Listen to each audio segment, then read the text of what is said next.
El contador Gastón Roldán, asesor de pymes, siempre generosamente viene y nos comenta, bueno, cómo es la situación del sector, que lamentablemente desde que empezamos el año no sale de un escenario crítico, y que a partir de conocer un informe, que es la encuesta coyuntural de la Fundación del Observatorio PYME, se habla de que se agravó la caída de la actividad, particularmente por el ingreso de mayores importaciones. Esto también tiene consecuencias incluso en la pérdida de empleo.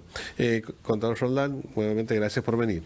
Gracias por invitarme, a sus órdenes. Bien. A ver, si uno le pidiera una descripción de este momento de las pymes, ¿cómo lo definiría? Las pymes, en el mejor de los casos, o sea, estamos hablando de un promedio en general, la gran mayoría de las pymes, en el mejor de los casos, está sobreviviendo. O está con un nivel de actividad que se mantiene. Ese es el mejor. Después tienes otro sector grande de las pymes donde el nivel de actividad se les cayó bastante, y dentro de eso tuvieron que hacer muchas cosas: achicamiento, ver cómo se van a financiar.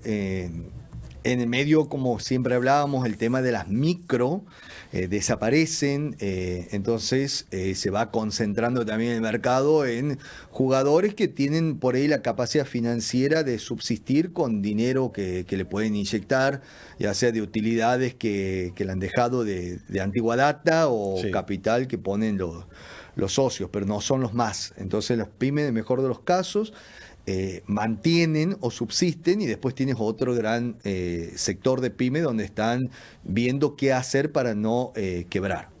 Bien, días atrás Martín Rapalini, que es el presidente de la Unión Industrial Argentina, señalaba que una situación crítica del sector, de una pérdida en promedio de 1.600 puestos de trabajo por mes.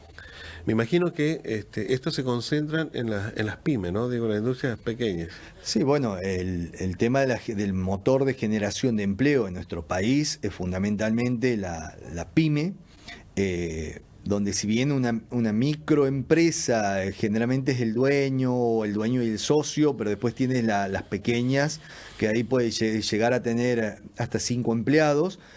Y después ya vienen las medianas, que ya exceden eso, pero en líneas generales el entramado pyme de nuestro país, el 90% tiene, vamos a hablar de empleados registrados en blanco, no de lo que se da en hecho, tiene de 0 empleados a 20.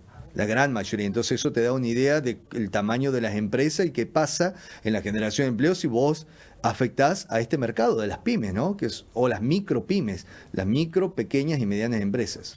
Este informe de esta encuesta coyuntural, de la Fundación de Observatorio PYME, también señalaba que un elemento gravitante en esta situación es la importación, ¿no? Y que incluso de 3 productos que se vendían, uno era importado. O sea, quiere decir que le está ganando terreno a la industria nacional. Esto tiene una relación directa con la situación crítica, ¿no? del sector PYME. Sí, bueno, a ver, en primer lugar, nuestro sector industrial casi siempre ha dependido de productos que en algún momento sí venían del exterior, pero bueno, terminaban con un proceso agregado de valor aquí interno en Argentina. Ahora, al abrirse el juego o el mercado, sí, tienes empresas que por algún motivo te produce mayor escala, mayor volumen, con una calidad que puede ser mayor o menor, pero también con costos mucho más bajos, y en consecuencia tienen capacidad de pelear precios. Sumado que también nosotros acá internamente en Argentina, en dólares estamos caros. Entonces, para nosotros no es barato comprar un producto del exterior que está medido en dólares contra un producto local que está medido en pesos. Y por el otro lado tenés países, como por ejemplo China, donde están vendiendo a muy bajo precio en comparación con otros países, porque al estar en ese conflicto comercial contra Estados Unidos, buscan que el mundo fuera de Estados Unidos les compre a ellos y no a otros. Entonces están con un nivel de precios muy bajos, que tengo clientes importadores que le han dejado de comprar a determinados países para ir a comprar chinos. Habló China. En este informe justamente se habla que de las importaciones, 73%, más del 70% es producto de China, ¿no? Sabemos que es una economía muy grande, hay que ver inclusive cuál es el costo de la mano de obra, y creo que contra esas cuestiones a veces es muy difícil un país, si bien Argentina es grande, pero contra una economía como la mundial, potencia como China, algunas tipo de barrera o cuidados habría que tener con la industria nacional, ¿no? Sí, bueno, a ver, si vos abrís así el mercado hasta que esto logre acomodarse, por supervivencia, la gran mayoría de los industriales lo que van a terminar haciendo es tratar de reconvertirse a importar. Exacto. Y a lo sumo darán un pequeño agregado de valor acá en Argentina, y otros capaz que directamente compran y revenden. El tema es que para el industrial hacer esto también es un costo, porque tiene unas inversiones grandes, el sector industrial, que en promedio tardan en recuperar esa inversión 7 años, que son 2 gobiernos, porque un gobierno dura 4 años. Y hacer toda esta reconversión es un efecto psicológico para el que puso capital, riesgo, y a su vez tiene también un efecto económico financiero. Hablábamos en cuanto a los costos, y a veces también de la economía de la macro, cómo impacta también en la actividad. Por ejemplo, lo de la suba del dólar. La suba del dólar y medidas que por ahí toma el gobierno para evitar que un volumen de pesos que se desarman por ahí de algunos títulos vaya a dólar y se dispare. Y toma medidas con respecto a las tasas. ¿Esto también tiene un efecto inmediato en la actividad, en las economías de las pymes? Sí, esto tiene un efecto inmediato. Es más, le voy a contar casos concretos de clientes míos de diversos puntos del país.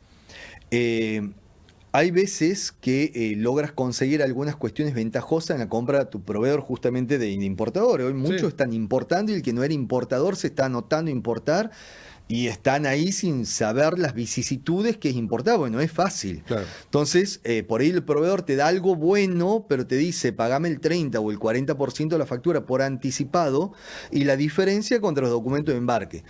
El tema es que piensan que todo esto está totalmente liberado, que vamos a poder comprar el oficial, pagarle anticipado y después volver a comprar el oficial y pagarle el saldo contra los documentos de embarque. Y no es así, porque el pago anticipado, sobre todo para las personas jurídicas, opera cuando se trata de importación de bienes de capital, maquinarias, por ejemplo, o de primera necesidad, como por ejemplo medicamentos.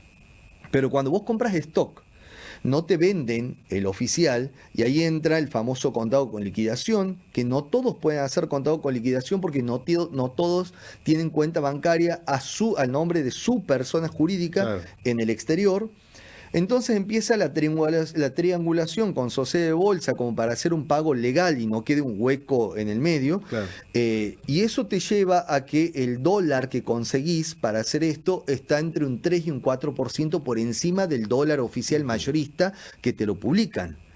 Entonces te lleva justamente a un producto importado superior a los 1.300 pesos en cuanto a tipo de cambio.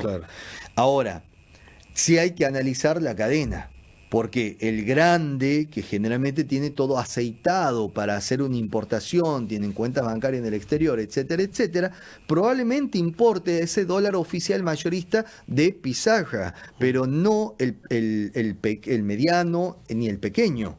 Y ese te va a importar un dólar un poco más caro, salvo que cambien. Ahora, este segundo, que es la pyme, no tiene mucho poder de negociación como para trasladar ese mayor costo a precio, cuando a vos, la gran mayoría de las pymes, los márgenes se le cayeron a la mitad en promedio, y por el otro lado tenés un mercado retraído en consumo, donde si vos le aumentas el precio, sabes que ya no vendés, vas a vender menos de lo que vendés. Entonces están en esa puja. ¿Y cuál es la consecuencia? Y el margen sigue cayendo. Si ya se me cayó a la mitad, capaz que ahora se me caiga un poco menos de la mitad. Y así. Entonces están en esa puja, con lo cual la pyme cada vez tiene que vender más para estar en punto de equilibrio. Es decir, se trabaja más para prácticamente salir hecho. En Santiago del Estero, ¿las pymes han cerrado algunas? ¿Cuál es la información? O por lo menos lo que usted conoce de trabajar con eso. Sí, la métrica exacta, diciéndote el porcentaje, eso no lo tengo, pero sí sé que sobre todo las micro sí están bajando las persianas. Las medianas las van peleando en Santiago del Estero y en general en el país. Y las pequeñas, que por ahí están un poco más sofisticadas en cuanto a su capacidad de gerenciamiento, sí están sobreviviendo, pero que generalmente son pequeñas que están en una transición o están ahí de ser medianas o tienen un management, o sea, una gerencia que medianamente sabe del ABC de la gestión de un negocio que va más allá de comprar y vender. Pero después todas las de abajo, de ahí para abajo, y no hay una gran sangría de ello, y justamente vimos que las empresas tienen de 0 empleados registrados a 20, el 95% de los quits registrados en Arca. Entonces eso te da una idea de que hay muchas micro, y ahí es donde está afectando esto. Bien, para despedirlo, voy a agradecerle nuevamente el gesto de venir a dialogar con nosotros. Vamos a dejar una mirada más positiva sobre el sector. Lo que fue la muestra de Santiago Productivo, llamó la atención la cantidad de emprendimientos nuevos que hay, pese a este contexto difícil. Por ahí son emprendimientos que sea de amigos o de familias, que pese, como digo, al contexto difícil, deciden apostar a salir al mercado con su producto, y que incluso creo que aquí también juega un rol importante el uso de las nuevas tecnologías. Digo, hay, pese a todo, oportunidades para salir al mercado con nuevos emprendimientos, digo, porque a pesar de que todo es malo, nunca hay que dejar de apostar por estos emprendimientos, por lo que son generadores de movimiento económico en la provincia, así como en el resto del país. Sí, tal cual. Bueno, Santiago del Estero hoy está a diferencia de muchas provincias, y te lo hablo con objetividad, tiene varias cuestiones buenas. Una, ya voy a ir al caso ese específico, impuesto al ingreso bruto. Vos tenés en muchas provincias donde tenés doble ingreso bruto, el de la provincia y el del municipio. En Santiago del Estero vos tenés un ingreso bruto, que es el provincial, y encima con una alícuota general mucho más bajo que en cualquier otra provincia. Y para que veas que es con total objetividad, tengo casos de empresas de otras provincias que son clientes míos, que están empezando a mirar con cariño Santiago del Estero. De ahí que hagan una transición, no lo sé, pero sí miran como diciendo, mirá qué bien, y mirá acá lo que pago de impuestos.